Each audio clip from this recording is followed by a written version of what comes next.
Ako vznikla naša slnečná sústava? Každý objekt v nej sa pohybuje v presne vypočítateľných dráhach a predsa v tom všetkom vládne chaos.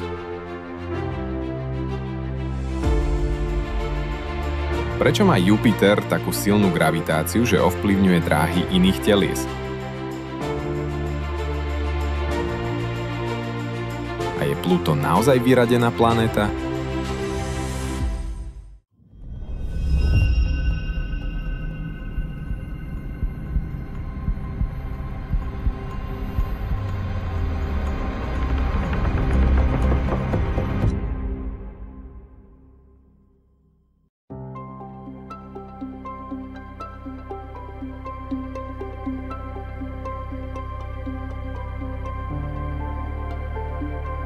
Ahojte, vítam vás na kanáli Cesta vesmírom.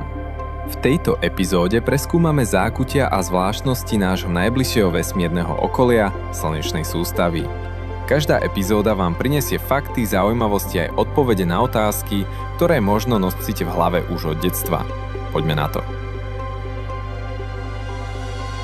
Slnečná sústava je náš vesmírny domov. Vznikla pred približne 4,6 miliardami rokov, keď sa z obrovského oblaku plynu a prachu zrodilo Slnko, naša hviezda. Okolo neho sa začali formovať planéty a ďalšie telesá. Dnes sú jej súčasťou 8 planét, množstvo mesiacov, trpasličie planéty ako Pluto, milióny asteroidov a komét a dokonca aj jemný medziplanetárny prach. Slnečná sústava sa nachádza v jednom zo špirálových ramien galaxie Mliečna cesta v ramene Oriona. Od jej stredu nás delí približne 28 000 svetelných rokov. Slnko je centrálnym a najväčším telesom slnečnej sústavy. Predstavuje viac ako 99% jej celkovej hmotnosti. Hoci sa nám môže zdať stabilné a nemenné, je v neustálom pohybe. Otáča sa okolo vlastnej osy a zároveň obieha okolo stredu Mliečnej cesty. Slnko sa pohybuje rýchlosťou približne 220 km za sekundu. To je až 792 000 km za hodinu. Jeden obeh, nazývaný galaktický rok, mu trvá 225 až 230 miliónov rokov. Za svoj život sa tak Slnko otočilo okolo stredu galaxie asi 20 krát. Tento pohyb je súčasťou dynamického tanca hviezd a hviezdnych systémov v Mliečnej ceste. Okolo Slnka obieha 8 planét, ktoré delíme na dve hlavné skupiny. Kamenné planéty, Merkúr, Venuša, Zem a Mars, sú menšie, majú pevný povrch a sú bližšie k Slnku. Obry, Jupiter a Saturn, sú plynní, Urán a Neptún ľadový. Sú oveľa väčší, bez pevného povrchu a nachádzajú sa ďalej od Slnka. Jupiter je najväčšou planétou v slnečnej sústave. Jeho obrovská gravitácia ovplyvňuje dráhy mnohých telies, vrátane komét a asteroidov, ktoré často zachytí a odkloní od Zeme. Tým vlastne pomáha chrániť našu planétu pred možnými nárazmi.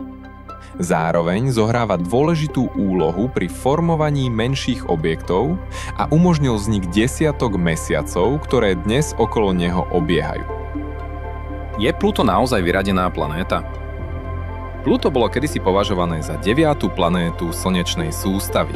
V roku 2006 ho však Medzinárodná astronomická únia preradila medzi trpasličie planéty. Prečo?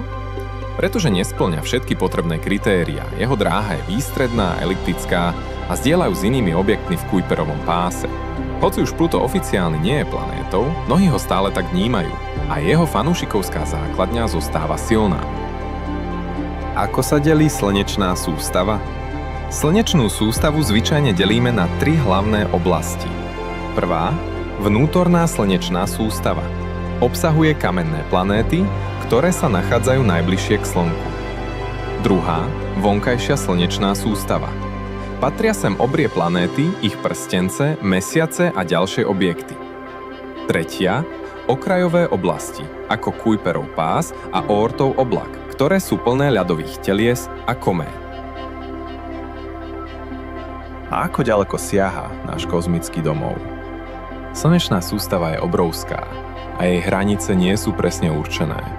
Najvzdialenejšie objekty, ako Oortov oblak, sa nachádzajú až približne 120 000 AU od Slnka. Čo je to astronomická jednotka, alebo AU? AU je vzdialenosť medzi Zemou a Slnkom. Približne 150 miliónov kilometrov, takže 120 000 AU predstavuje neuveriteľnú vzdialenosť, ktorá sa ťažko predstavuje. Takto vyzerá náš vesmírny domov, slnečná sústava. Fascinujúca, komplexná a stále plná tajomstiev, ktoré ešte len čakajú na odhalenie. Ak sa ti páčilo objavovať s nami, odmen nás lajkom, prihlás sa na odber a staň sa súčasťou našej vesmírnej výpravy. Tvoja zvedavosť je palivom, ktoré nás posúva ďalej. Objavuj s nami nekonečno, pretože vesmír čaká, aby sme ho spoznali.